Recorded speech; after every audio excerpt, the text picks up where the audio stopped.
안녕하십니까? 네, 건설업 전문 세무사 농사 조영진입니다. 오늘은 이 건설업의 가장 큰 특징, 일반 경리분들이 쉽게 접근을 못하는 그런 특색입니다. 도매업은 수입을 언제 인식하냐면 세금계산서 발행하고 일치합니다. 그 세금계산 발행하면 기본적으로 매출인 거죠. 그게 이제 선수금이나 선급금이 아닌 이상에 일단 다 매출이 되는 겁니다.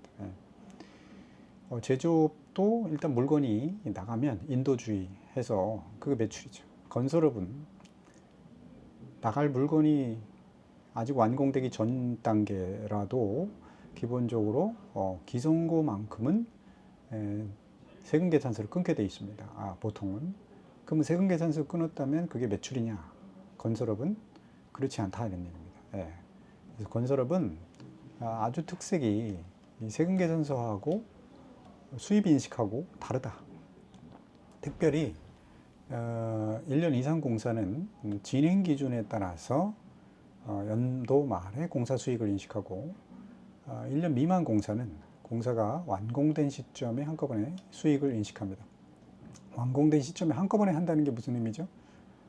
완공되기 전까지는 아무런 수익을 인식하지 않는다는 거죠. 아무런 해당되는 비용도 인식하지 않는다는 겁니다. 그래서 예를 들어서 1년 미만 공사에 대해서 현장이 두 개가 나눠져 있다. 이렇게 보면 A 현장은 당해 연도 착공을 해서 당해 연도에 아직 완공이 되지 않은 현장, 또 B 현장은 당해 연도에 착공해서 당해 연도에 완공이 된 현장이 있다고 하면 A 현장은 예를 들어 10억짜리 공사고 B 현장은 전체가 5억짜리 공사다라고 했을 때 이 구체적으로 회계 처리를 좀 아셔야 됩니다. 그래서 선수금을 수령했을 때는 기본적으로 선수금 예금에 들어오겠죠. 차변에 대변에 선수금 부채를 인식을 합니다. 이 부분에 선수금을 보통은 선금이라고 표현을 하죠. 자, 이 선금은 그렇게 처리하고 실제로 우리가 재료비, 노무비, 경비 투입할 때는 재료비 예금, 노무비 예금, 경비 예금 해가지고 분계 처리를 하면 됩니다. 차변의 재료비, 대변의 예금 뭐 이렇게 나가는 형태가 되겠죠. 차변의 노무비, 대변의 예금, 경비 또 예금 이렇게 나가면 됩니다. 그러나 이 재료비, 노무, 경비 이 세 가지 형태가 있기 때문에 이걸 하나로 응축시켜주는 계정 과목이 필요하는데 임시 계정 과목인 미성공사라는 계정으로 대체를 합니다. 그래서 차변의 미성공사, 대변에 투입된 재료비, 노무비, 경비 이렇게 쓰시면 되는 거죠. 그리고 세금계산서 발행할 때는 물론 일반 업체라면 차변의 외상 매출금, 대변의 매출, 그 다음에 대변에 부가세가 있다면 부가세 예수금 이렇게 처리를 하겠지만 이 건설업만은 세금계산서 발행과 수입 인식은 별개다. 세금계산서 발행의 외상 매출금은 채권임에는 분명하지만 이 자체가 수입이 아니다 이런 얘기예요. 그래서 어떻게 하냐면 외상 매출금이라는 용어 대신에 일단은 공사 미수금 이렇게 처리합니다. 그리고 대변에 임시 계정으로 해서 아직 수익을 인식하지 않습니다. 세금계산 발행할 때는 완공 때 아니면 기말에 인식한다 이렇게 생각하시면 되겠습니다. 완공 때 아니면 기말에. 그렇기 때문에 수익을 인식하지 않기 때문에 임시 계정의 의미로서 가장 중요한 선수금이라고 책정합니다. 선수금. 그리고 부가세, 예수금 이렇게 하면 되는 거죠.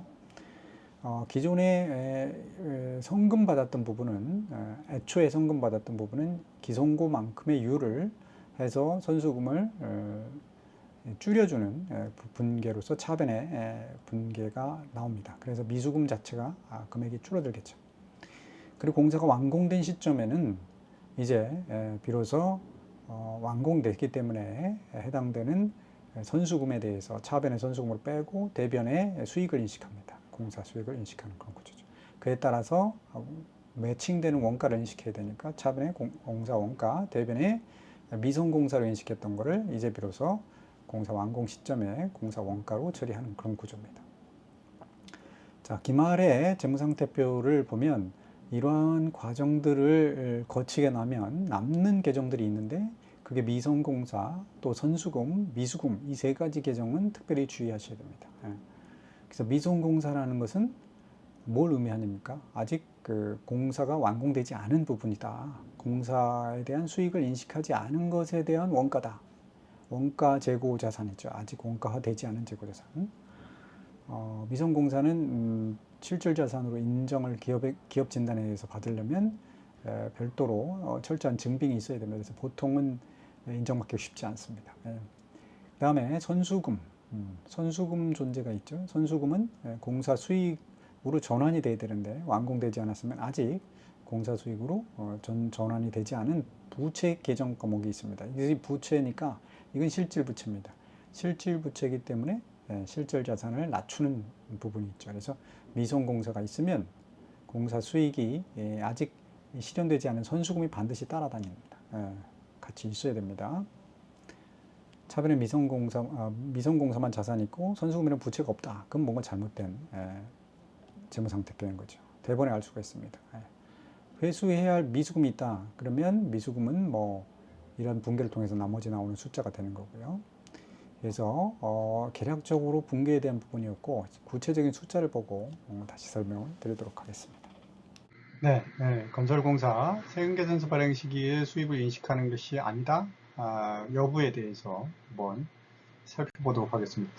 건설업에서 많이들 하는 실수 부분입니다. 그래서 실수인지 개념을 못 잡고 있는 건지 한번 확인을 해봐야 되는데, 우리가 이제 건설업은 통상 이제 진행 기준으로 수입을 인식합니다. 진행 기준으로 인식한다는 건 원가 투입 부분을 기준으로 한 진행률을 산정을 하고 그에 따라서 당해년도 수익 금액을 인식한다 이건데, 예외가 있습니다. 계약 기간이 1년 미만인 공사로서 중소기업이 해당되는 공사를 한다면, 대부분의 건설업체들이 중소기업이라고 보면 이 부분의 수입 인식과 해당되는 비용 인식은 완성하는 해에 인식을 한다, 인식을 할 수 있다, 뭐 이렇게 되어 있습니다. 그래서 그러면 그 완성하는 시기에 비용과 수익을 인식할 수 있다, 즉 송금과 입금을 인식할 수 있다, 이런 각도에서 보면 이것도 사실은 1년 미만 공사라고 했기 때문에 현장별로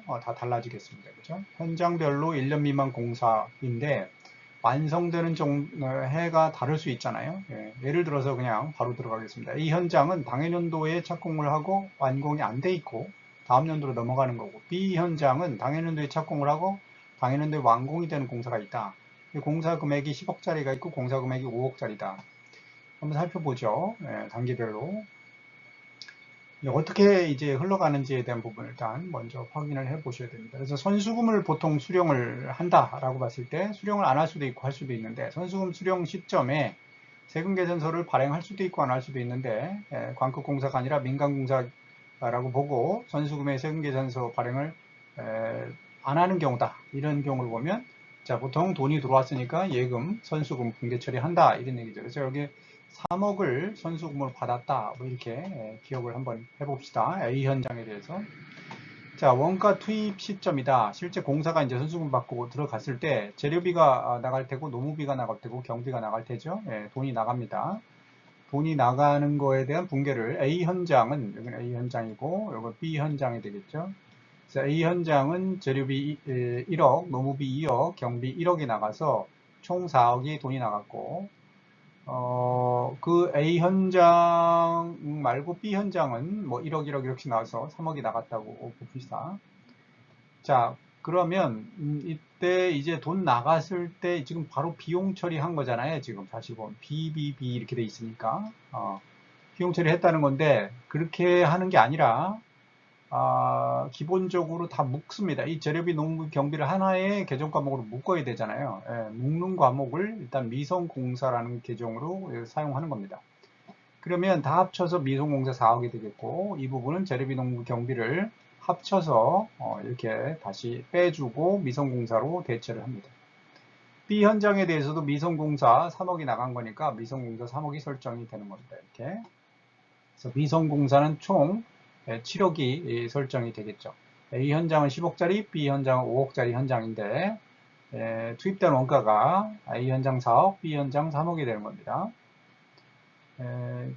이 제조원가에서는 제공품 계정하고 비슷한 계정이다, 뭐 이렇게 생각하시면 되겠습니다. 제조원가에서도 재료비, 농무, 경비라는 게 있죠. 자, 근데 문제는 세금계산서 발행을 해준다는 거죠. 기성고에 따라서. 그죠? 기성고에 따라 세금계산서 발행을 할 때 분계를 어떻게 치냐. 이때 비로소 공사 미수금이라고 하는 부분을 설정을 하는 겁니다. 외상 매출금이라고 다른 계정 보시는데 이제 보통 건설업에서는 공사 미수금.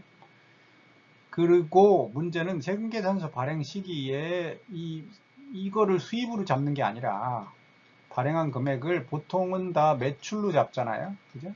다른 업종 같은 거는 수입인, 다른 말로 하면 매출. 이게 키가 되는데, 매출이죠. 다른, 도매업이라든가, 제조업도 일부 해서 세금계산서 발행했다는 얘기는 매출이 이루어졌다는 얘기잖아요. 매출이 이루어졌으니까 수입을 인식을 하고, 이 수입은 기업회계 기준상 매출은 법인세법상 수입이니까 수입으로 인식하는 게 맞는 것 같은데, 건설업에서는 건물이 완공돼서 세금계산서 발행한 게 아니잖아요. 이게 기성률에 따라서 발행한 거죠. 기성률. 기성이라는 게 뭡니까? 완성된 부분만을 얘기하는 거죠. 그 전체 부분 중에서 일부분이 퍼센티지가 완성됐다. 아직 전체가 완성돼서 전체를 인도한 게 아니다 이런 얘기죠. 전체가 다 완공돼서 인도한 시점이 아닌데도 불구하고 세금계산서를 발행하는 것은 대가의 각 부분을 이만큼 받기로 했으니까 그 부분에 대한 청구권을 행사하는 의미에서 세금계산서 발행하는 겁니다. 그럼 청구권을 행사하기 위한 세금계산서지 이게 완공이 된 부분이 아니기 때문에 일단은 임시계정으로 선수금이라고 넣는다는 점을 꼭 기억하셔야 돼요. 대부분이 여기다가 그냥 우리 외상 매출금에서 뭐 매출 분계, 부가세 받은 부가세 예수금 이렇게 하는데 이렇게 하면 절대 안 됩니다. 그래서 건설업에서는 선수금으로 일단은 잡아놓는다. 세금계산 발행 시점은. 그럼 수익은 언제 인식하냐? 나중에 인식한다 이 기말에. 이거는 수입을 인식하는 시점이 세금계산서 발행 시점이 아니라는 거예요. 수입은 언제 인식해요? 이거는 기말에, 사업년도 말에 기준으로 해서 이때 공사가 어느 정도 진척이 되었느냐에 따라서 수입을 인식하는 것이 진행기준이고, 진행률에 따라서 공사가 기말에도 현재 완공이 되지 않았다. 완공된 여부에 따라서 수입을 인식하겠다라는 것이 완성기준이 되는 거예요. 그래서 기말에 그 공사가 완공이 됐으면 수입을 인식하고, 완공이 되지 않았으면 수입을 전혀 인식하지 않고, 수입을 다 인식하니까 완공이 됐으면 그에 따른 원가도 다 인식하고, 완공이 되지 않았으니까 공사 수입을 인식하지 않으니까 해당되는 원가도 전혀 인식하지 않고 나와서 그대로 계정 과목으로 남아있는 것이 뭐냐? 위성공사라는 겁니다. 위성공사. 아까 미성공사 인식했잖아요. 그죠? 미성공사는 뭐냐? 실제로 비용화된 게 아니라 미성공사라고 하는 제조업이라 따지면 제공품 같은 성격. 아직 매출이 일어나지 않은 거에 대한 제조 과정에 있는 그 공사 과정에 있는 임시 계정이다. 그러니까 이게 정확하게 얘기하면 이것은 재고 자산이다. 재고 아직 팔리지 않은. 그러니까 용역이니까 재고라고 표현은 못하겠지만 어찌됐든 재고 성격이다. 이런 자산 성격. 이런 미성공사 제공품 이 부분은 미성공사라니까 재고니까 이게 과연 이제 기업 진단에서 실질 자산이냐라는 논쟁거리가 있어요. 실질 자산이냐, 아직 공사가 이루어지지 않은 부분의 실질 자산 여부를 사실 이것은 입증을 하라 이런 구조로 되어 있습니다. 이게 전체까지는 흐름입니다. 세금계산 발행 시점에 수입을 인식하지 않는다. 몇 번을 말씀드립니다. 이렇게 해왔다면 다 뜯어 고치셔야 돼요. 다음 털입니다. 자, 외상 매출금을 선수금으로 이렇게 인식을 하고요. 그 다음에 여기 있는 선수금 뭐냐? 이거는 아까 선수금. 아까 맨 처음에 받은 정확하게 얘기하면 성금. 미리 받은 거. 아까 얼마입니까? 3억을 받았죠? 여기에 해당되는 여기죠. 선수금 3억에 공사 진행률 30%만큼만 인정해서 1억 5천을 선금으로 까줍니다. 선수금입니다만. 그러면 50% 기성 가정하면 여기 공사 수익 5억이 아니라 선수금 5억이 되고, 부가세 이제 0.5억, 그래서 5.5억이니까 공사 미수금은 아직 못 받은 돈은 1.5억을 빼고 5.5억에서 1.5을 뺀 4억이 되는 거죠. 그렇죠? 요게 공사 50% 진행됐을 때고, 그럼 B 현장은, 요건 A 현장이고, B 현장은 공사가 다 완료됐다라고 하면 일단은 B 현장도 공사 완료됐지만 일단은 그러면 B 현장은 공사가 5억짜리니까 선수금 5억 일단 계산하고 부가세 0.5억, 공사 미수금 5.5억을 한 다음에 이 B 현장은 공사가 완료됐으니까 사실은 이 선수금과 더불어서 수익이 인식이 되겠죠. 이 선수금은 수익으로 바로 인식되어야 될 부분이죠. 다음 단계에서 하겠지만 일단 세금계산서 발행 시점에서는 이 공사가 완공됐지만 일단 선수금 다 처리를 합니다. 자, 그래서 완공된 공사에 대해서는 아까 선수금이 바로 공사 수익으로 변경된다고 했죠. 그러면 공사 수익으로 인식한 부분에 대한 미성 공사 이 부분은 원가화가 동시에 됩니다. 이렇게. 그 완공 시점에 이렇게 원가화와 수익을 인식하는 거예요. 완공된 시점에 1년 미만 공사는 1년 이상의 공사는 진행 기준에 따라서 수익과 원가를 인식하는 거고 이건 1년 미만 공사는 다만 아직도 공사가 완공되지 않은 A 현장은 이렇게 공사가 완공되지 않았으니까 분결할 게 없죠. 자, 그러면 기말 시점은 어떤 결과가 나오느냐? 자, 원가화 되지 못한 미송공사가 남겠죠. 자, 미송공사는 어디에 해당되는 겁니까? 아까 A 현장에 대한 미송공사, B 현장에 대한 미송공사는 다 원가화돼서 3억만큼 공사 원가가 됐죠. 그렇죠? A 현장에 대한 건 여전히 미송공사로 남아있으니까 미송공사로 하고 또 선수금 부분은 얼마가 남아있냐. 선수금은 아까 원래 받은 성금 A 현장에 3억에서 1억 5천이 기성고율만큼 해서 빠졌으니까 3억에서 1억 5천 빠지니까 1억 5천이 남고 그 다음에 선수금으로 인식한 5억이 남고 해서 부채 계정으로 6억이 남게 되어 있습니다. B 현장에 대해서 선수금은 공사 수익으로 다 인식을 해버렸으니까 없는 거죠, 선수금. 그죠? 이 부분도 이제 아까 3억 0이 되고 선수금 5억이 있었다가 공사 수익으로 인식하니까 빵원이 되는 거죠. 이렇게. 자, 회수해야 할 미수금은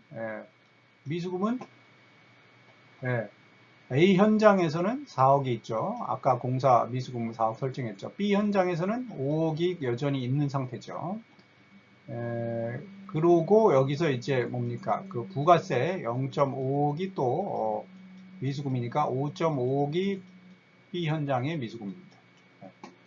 그러니까 재무상태표 전체를 보면 선수금 이 효과를 보셔야 되는데 선금 받은 거 3억 중에서 1억 5천 빼면 1억 5천 선금이 남는 거고 이 현장 거죠. 선수금 5억 부분 이 부분은 이 부분이죠. 이렇게 해서 넘어온 선수금. 물론 이 성금과 선수금은 하나의 계정 과목이죠. 사실은 내부적으로 구별하기 위해서 이렇게 해놓은 거고 미성공사 이 부분은 여기 있는 미성공사 4억이 그대로 넘어올 거고요. 미수금 이 부분은 9억 5천이 되는데 A 현장 거 4억과 B 현장 거 5.5억을 합쳐서 9.5억이 됩니다. 그러면 무슨 말씀을 드리려고 하냐면 재무상태표의 실질 자산을 판단할 때 우리가 미성공사라는 계정이 설정이 됐다라는 의미는 뭡니까? 추정해 보건대 미성공사가 있다는 얘기는 해당된 상대적인 공사 수익이 아직 인식되지 않은 현장이 있다 이런 얘기죠. 공사 수익이 인식되지 않은 현장이 있다. 그리고 그 미성공사가 있다는 얘기는 공사 수익이 인식되지 않았으니까 그럼 수익을 인식하지 않으면 임시 계정으로 뭘 쓴다 그랬어요? 선수금이라는 계정을 쓴다 그랬죠. 선수금 계정만큼 있다. 그러니까 세금계산서 발행했을 때 바로 수익을 인식하는 게 아니고 세금계산서라 발행했을 때 이 부분이 미성공사는 이제 상대적인 제 원가의 부분이고 미수금 설정이 되면서 이거 채권은 채권이지만 상대적으로 반드시 선수금이라는 계정 과목이 나와야 된다. 그러면 결국 채권만 인식하고 부채가 없으면 안 된다. 이 부분을 선수금을 수익으로 인식하는 게 아니다는 얘기예요. 선수금은 일단 선수금이고 완공된 선수금만 수익으로 인식해서 이렇게 없어져 버린다 이런 얘기죠. 그래서 그러면 미성공사가 있다는 의미는 추정컨대 원가가 있다는 얘기니까 선수금이 반드시 있어야 된다. 해당된 공사의 수익으로 인식되지 못한 그 부분이 있어야 된다는 얘기예요. 그러니까 미성공사라는 이 공사 미수금은 자산 성격이 있는지는 별도로 보고 미성공사라는 자산 성격 요거를 자산으로 넣기 위해서는 선수금이라는 부채가 또 같이 동반된다 이런 얘기입니다. 그러니까 미성공사를 자산으로 넣으려면 선수금이라는 부채가 반드시 같이 따라와야 된다. 따라오지 않는 미성공사만 딱하니 있다. 이거는 뭔가가 잘못된 거죠. 그래서 미성공사가 있는 건 선수금 부채를 같이 인식을 해야 된다. 이게 실질 자산으로 인식할 때 이 미수금은 일단 이 미수금은 1년 이내의 미수금은 실질 자산으로 인정받을 수 있습니다. 입증을 통해서. 미성공사는 그래서 상당히 까다로운 선수금이 없는 미성공사가 있냐 해서 선수금도 같이 봅니다. 그러니까 선수금 설정이 안 된 미성공사가 있다면 이 미성공사는 허구죠. 실질 자산에서 배제돼야 될 부분. 그래서 기업 진단을 대비할 때는 항상 이 부분 미리 체크하고 계셔야 되는 부분이다 라는 것을 말씀드립니다. 자, 이상 오늘은 우리가 공사 수입을 인식할 때 1년 미만 공사 어떻게 회계 처리하는지 반드시 선수금이라는 계정 이용한다는 것과 관련되어 있는 계정이 뭡니까? 미성공사 또 미수금 뭐 이런 그 관계들을 꼭 정확하게 아셔야 된다. 미성공사, 미수금, 선수금, 미미선 이 부분 정확하게 관계를 아셔야 된다라는 부분. 이래 돼야 기업의 기준에 맞춰서 또는 기업 진단에 맞춘 실질 자산 이런 부분들이 문제되지 않는다라는 걸 말씀드리면서 오늘도 건설 경리 여러분 화이팅 하시길 바라면서 이상 마치도록 하겠습니다.